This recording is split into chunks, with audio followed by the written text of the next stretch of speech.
Hong Kong, Kowloon District, Golden Harvest Studios, Soundstage 2. Thursday morning, August 1973, just after 9. The studio is buzzing with organized activity. Around 40 crew members move quickly, each focused on their task. Camera teams fine-tune their shots. Lighting crews lift and lock large studio lights into place. Sound technicians stretch cables across the floor, securing them with bright tape. Assistant directors scan schedules on their clipboards. Makeup artists stand ready with brushes and powder. Nearby, extras dressed in classic costumes wait patiently, quietly practicing their roles. This is the set of Enter the Dragon. Soon, this film will introduce Bruce Lee to the world and leave a permanent mark on martial arts cinema. But at this moment, it feels like any other production. Long hours, high expectations, and constant pressure. Bruce Lee is the lead actor, but his role goes far beyond that. He designs the fight scenes, advises on deeper themes, and often guides the action like a director when cameras are rolling. Right now, it's just another demanding morning on set before history is made. Every fight scene has to be flawless. Every move must feel real. This project is Bruce Lee's moment to show audiences what true martial arts should look like on screen. He's 32 years old, at the peak of his ability, unaware that this film will become the last one he finishes. No one on set senses what the future holds. Not Bruce, not the crew, and not the young stunt performers whose upcoming mistake will quietly shape his destiny. That young stuntman is JackieChan. He's 19 years old, lean, energetic, and endlessly driven. Jackie has been part of Hong Kong action films since childhood. His father worked in stunts, and Jackie trained for years at the rigorous Peking Opera School. He understands acrobatics, balance, timing, and how to take falls that look dramatic without breaking the illusion. His talent is obvious, but like many young men his age, confidence sometimes moves faster than judgment. Jackie has spent 2 weeks on the Enter the Dragon set, working as a stunt performer. His tasks are simple but demanding. Background fights, repeated falls, getting thrown across hard surfaces. The work isn't glamorous. The studio is hot. The concrete floor offers no mercy. And Bruce Lee expects nothing less than perfection. If a moment looks off, it is repeated again and again until it's right. Some shots take more than a dozen attempts. Jackie's body carries the marks of that effort. Still, this is the process. This is how newcomers prove themselves. This is how respect is earned. Yet something has been growing inside Jackie over those long days. A quiet frustration, a feeling of being overlooked. He watches Bruce Lee perform and sees how everyone treats him with deep respect and complete trust. The director listens closely to Bruce's guidance. The producers step aside when Bruce works. Jackie can't help thinking that his own skills deserve attention too. In his mind, he compares himself to Bruce. Bruce is fast and precise, no doubt, but Jackie believes his acrobatics are bigger, more eye-catching. His flips go higher, his falls look wilder. And to a young performer, spectacle feels like the key to being remembered. That morning, the crew prepares for the famous mirror room fight. A scene filled with reflections, tight timing, and exact camera placement. Bruce carefully maps out every step with the stunt coordinator. Who moves where, how the rhythm flows, what the camera captures.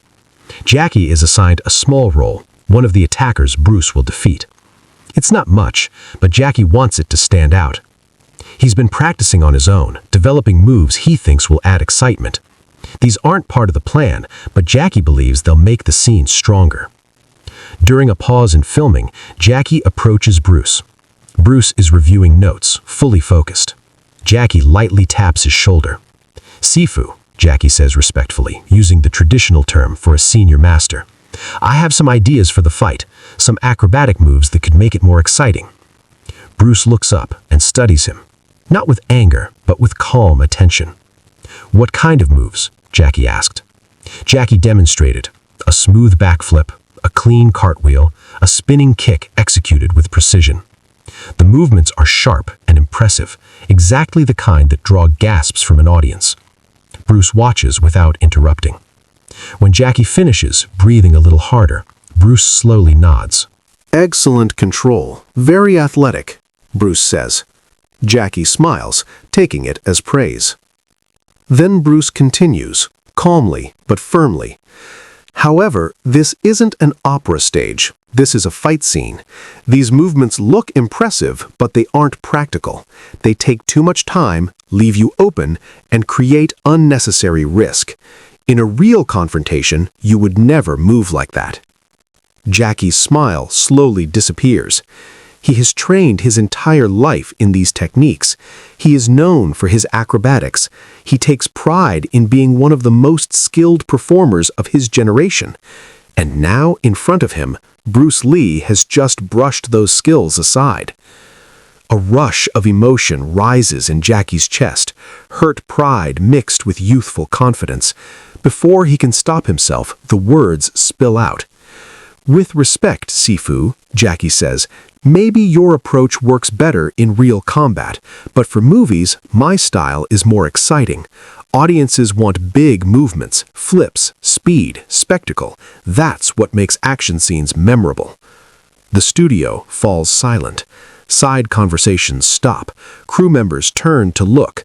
A quiet tension spreads across the soundstage. Everyone understands what just happened. A young stunt performer has openly questioned Bruce Lee. Jackie realizes it immediately. He has gone too far, but it's too late to pull the words back. Bruce calmly places his notes aside and steps forward. His movements are relaxed, controlled, almost gentle, but there is a focus in his eyes that makes Jackie's chest tighten. Bruce stops a few feet away.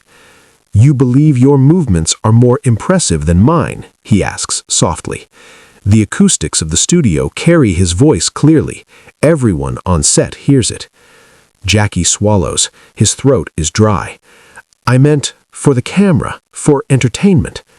Bruce raises his hand slightly, stopping him without aggression. "Then show me," Bruce says. "Show everyone here the move you are most proud of." Jackie hesitates. This isn't how he imagined things going, but all eyes are on him now. The director has paused filming. If Jackie steps back, he will lose standing in front of the entire crew. So he lets his pride decide. Jackie takes a running start. He launches into a forward flip, rotates smoothly through the air, lands cleanly, then flows into a sharp spinning kick. Every movement is precise, balanced, controlled. The crew murmurs in approval. It is undeniably impressive. Jackie finishes, breathing heavier but confident. He's proven his point. Bruce nods. "Very impressive," he says. "Beautiful control." Then he adds, "Now let me show you something." Bruce doesn't step back. He doesn't prepare or build momentum. He simply stands. And then, almost too fast to register, he moves.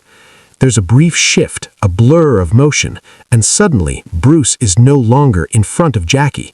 He is behind him. Bruce's open hand rests lightly at the back of Jackie's neck. No pressure, no force, just contact. Jackie freezes. He didn't see Bruce move, didn't hear footsteps. One moment Bruce was facing him, the next he was already behind him. In a real situation, that touch could have meant the end of the exchange in an instant. But this wasn't an attack. It was a lesson. Bruce steps back and returns to where he started. He speaks to Jackie again, his voice steady and clear, loud enough for everyone on set to hear. "Your move took about 5 seconds. It looked impressive, but during those 5 seconds, I could have stopped you several times. You were in the air, unable to adjust, unable to protect yourself. Once you committed, you had no control." He pauses. "My movement took 1 second. You didn't notice it. You had no chance to respond. So tell me, which is truly impressive? What looks good or what actually works?" Jackie's face grows hot. The lesson has been delivered in front of dozens of people. The moment is uncomfortable, but Bruce isn't finished yet. "Come at me," Bruce says. "Try to touch me. Use your speed, use your acrobatics, use your best skills. Show me your way." This isn't said with anger. It's a challenge, but also an invitation, a chance for Jackie to learn or to face another humbling moment. Jackie takes a breath. He feels exposed, but he's also young and driven. A part of him still believes his quickness and athletic ability might catch Bruce off guard. He moves first, a fast, spinning kick, sharp and confident, the kind that always earns applause on stage. But Bruce isn't there anymore. He's shifted slightly to the side. No wasted motion, just enough to avoid the strike. Jackie follows with a series of punches. Bruce gently guides each one away, redirecting them with ease as if steering flowing water. Jackie tries again, a jumping kick with strong height and clean form. Bruce lowers his head, letting the kick pass overhead. Before Jackie even lands, Bruce is already beside him. His hand rests lightly against his side, right where a real counter would have connected. There's no pain, just clarity. The message is unmistakable. You were open. This could have ended here. The entire exchange lasts only a few seconds. Jackie has launched several attacks. Every one of them was avoided or redirected. Bruce hasn't struck back, not once. He's only demonstrated. No force, no aggression, just proof. Jackie lands and stands still, breathing hard, not from effort, but from realization. In those brief moments, many of his assumptions about fighting have quietly fallen apart. Bruce looks at him, not with frustration, not with ridicule, but with the calm focus of a teacher. "Jackie," he says, "you are very talented. Your athletic ability is excellent. Your acrobatics are beautiful, especially for stage and stunt work. You will do well in this industry." Then he adds gently, "But don't confuse what entertains with what is effective. Don't mistake appearance for function. What looks exciting isn't always what works." He pauses. "In films, we can use your flips, we can make them look incredible, but understanding the difference, that's what matters." "But you must understand the difference," Bruce says calmly. "What you perform is an art. What I teach is practical application." The weight of the moment settles heavily on Jackie. He has questioned a master, spoken with confidence he hadn't earned, and been corrected in front of everyone. His pride collapses all at once. He knows there's no excuse.